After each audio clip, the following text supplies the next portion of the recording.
सम्माननीय स्पीकर महोदय, ये जो एक्ट है मोटर व्हीकल एक्ट, ये कॉन्करेंट लिस्ट में है।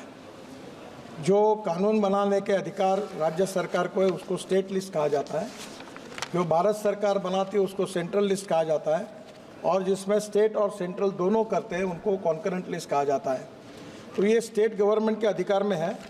मैं पंजाब सरकार को धन्यवाद दूंगा कि उन्होंने पॉजिटिवली प्रयास किया। आसाम सरकार ने भी एक्सीडेंट्स कम किए, पर मैं आपके सामने ये भी जानकारी देना चाहता हूँ कि देश में सबसे ज़्यादा एक्सीडेंट में मरने वालों की संख्या पे नंबर 1 पर है उत्तर प्रदेश, 23,652, टोटल एक्सीडेंट के 13.7%। दूसरे नंबर पर है तमिलनाडु, 18,347, 10.6%। तीसरा है महाराष्ट्र, 15,366, यानी 9%, और मध्य प्रदेश 13,798, यानी 8%।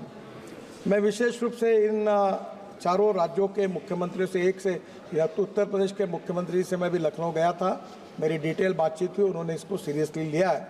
बाकी भी मुख्यमंत्रियों से बात करके इसके लिए कोशिश करेंगे। सिटी जो है भारत की, जिसमें सबसे ज़्यादा लोगों का डेथ होती है, उसमें पहले नंबर पर दिल्ली है। 1,457 डेथ दिल्ली में होती है। बेंगलोर में 915, जयपुर में 850, और मैं ये मानता हूँ कि इसके लिए रोड इंजीनियरिंग, ऑटोमोबाइल इंजीनियरिंग, ये 2 चीज़ें महत्वपूर्ण हैं। हमने ऑटोमोबाइल इंजीनियरिंग में भारत एनकैप करके रेटिंग शुरू कर दिया। इकोनॉमिक मॉडल में 6 एयर बैग्स लगने लगी, पूरे ऑटोमोबाइल सुधार कर दिए।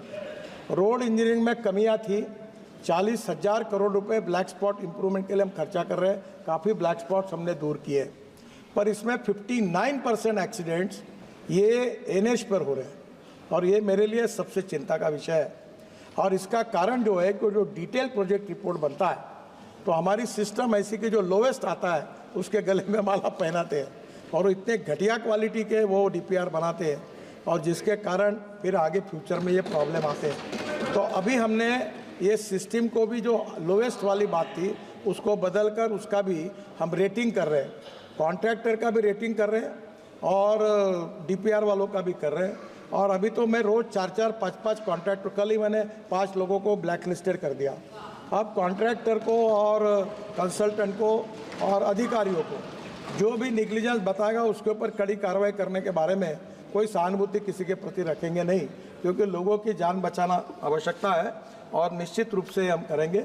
एक इम्पॉर्टेंट चीज़ है कि देश में 18 लाख ड्राइवर्स की कमी है, और ये जो एक्सीडेंट हुए हैं इसमें जिनके पास ड्राइविंग लाइसेंस नहीं था, और जो आजकल क्या बताए अध्यक्ष महोदय, हमारे देश में ट्रेलर और ट्रक पर जो कंडक्टर होता है वो चुपचाप ड्राइविंग सीख के वो चलाना चालू कर देता है।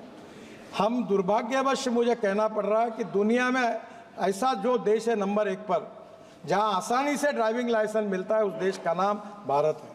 हम इसको सुधार रहे हैं, स्टेट गवर्नमेंट के सहयोग से इसको काफ़ी स्ट्रिक्ट करने की कोशिश कर रहे हैं, और मेरा विश्वास है कि भी हमने एक तय किया है कि मैं सब मेंबर साहब को आह्वान करूंगा कि मैं आपको driving centre, driving training centre और फिटनेस सेंटर हर जिले में, हर तालुका प्लेस पे एक शुरू करने की योजना हमने बनाई है।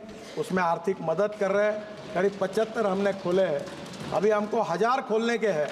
आप आपके कॉन्स्टिट्यूंसी में आप प्रपोजल स्टेट गवर्नमेंट के थ्रू आइए, मेरे पास एक स्कीम लेके जाइए और ट्रेन ड्राइवर बने। विशेष रूप से ट्राइबल एरिया जो है, जो सोशली, इकोनॉमिकली, एजुकेशनली बैकवर्ड है, रूरल एरिया है, जहाँ एम्प्लॉयमेंट नहीं है, वहाँ फिटनेस सेंटर और ड्राइविंग ट्रेनिंग सेंटर का कॉम्बिनेशन हमने किया है। 8 दिन में वो स्कीम को हम डिक्लेयर करेंगे, और आप इसमें आकर ट्रेन ड्राइवर भी तैयार होंगे, और फिटनेस के कारण 15 साल के बाद जो गाड़ियाँ बाद में स्क्रैपिंग करनी है उसकी सुविधा प्राप्त होगी।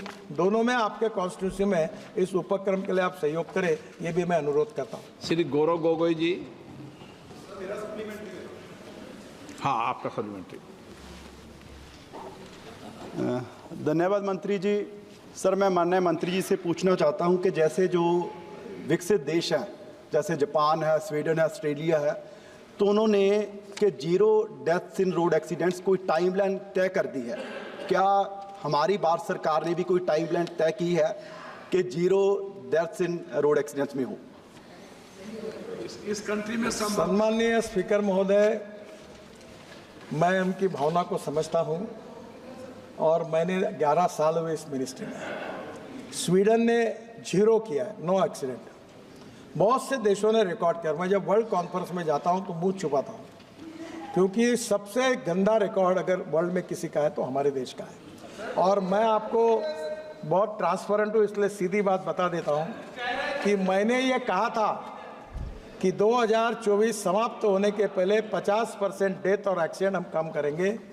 कम तो हुए नहीं, उल्टा एक्सीडेंट और बढ़ गए। और ये एक ही सब्जेक्ट है कि जिसमें हमारे डिपार्टमेंट को सफलता नहीं मिली। उसके वेरियस रीजंस हैं। मैं आपको यही बताता हूँ कि जब तक समाज का सहयोग नहीं मिलेगा, ह्यूमन बिहेवियर नहीं बदलेगा, कानून के प्रति सम्मान पैदा नहीं होगा, तब तक ये मुश्किलें हैं। आप सबके सहयोग से पहला तो टारगेट हमारा फेल हो गया और उसको स्वीकार करने में मुझे कोई संकोच नहीं है, क्योंकि सच्चाई है। पर इसके बाद फिर हम तेज़ी से और काम तो लगे आपके सहयोग से। हम निश्चित रूप से आगे कोई टारगेट तो तय नहीं किया, पर कम करने की लगातार कोशिश करते हैं। और मैं इसलिए संवेदनशील हूँ कि मैं एक एक्सीडेंट का भुक्तभोगी हूँ। मैं लीडर ऑफ अपोजिशन था महाराष्ट्र में, विधानमंडल में, और पुलिस प्रोटेक्शन में पुलिस की सायरन वाली कार के साथ मेरे ड्राइवर को कैटरैक्ट था। मेरी पत्नी, मेरा बेटा और बेटी पूरे ट्रक के नीचे चले गए।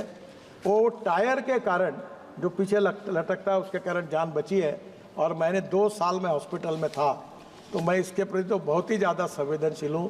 पर दुर्भाग्यवश बहुत कोशिश करने के बाद भी जो कम ही है तो हुई नहीं, उल्टी बढ़ी है। ये चिंता का विषय है। आप सबके सहयोग से इस उद्देश्य को पूरा करने की कोशिश करेंगे।